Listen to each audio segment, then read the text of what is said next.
سيدي، أنا دورت بكل المراكز وجمعت كل المعلومات عن هديك الفترة. في شخصين مهمين انسرقوا أولادهم، طفل واحد منهم كان معاق، وتسكرت هديك القضية بهداك الوقت. ومين التاني؟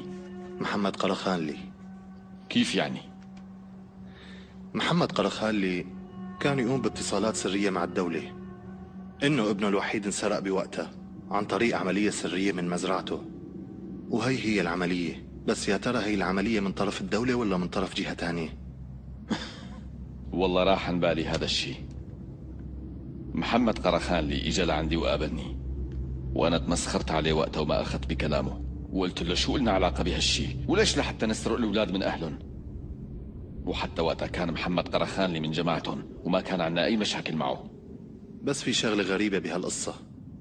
إذا قارنا بين التاريخ اللي خبرنا فيه محمد قرخانلي عن سرقة ابنه الوحيد من مزرعته مع العملية اللي سواها الشهيد عبد الرحمن ومع السيد أصلان وين كان بهديك الليلة، ما معقول يكون هالشي مزبوط، لأنه فارق المسافة بين المنطقتين حوالي 100 كيلومتر أو أكثر. طيب ولما لقوا ابن محمد قرخانلي كان عايش ولا ميت؟ لا سيدي. طيب هو شاله من السجل العائلي أو سجل إنه ابنه ضاع؟ أبدا سيدي.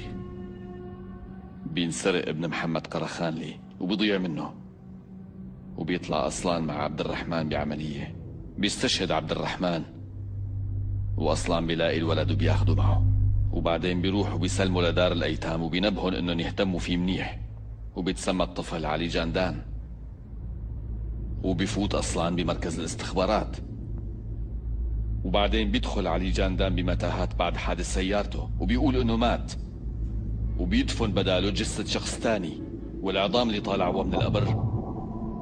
بتحكي إنه علي جاندان لساته عايش؟ لك هذا طلع حقير يا حسن.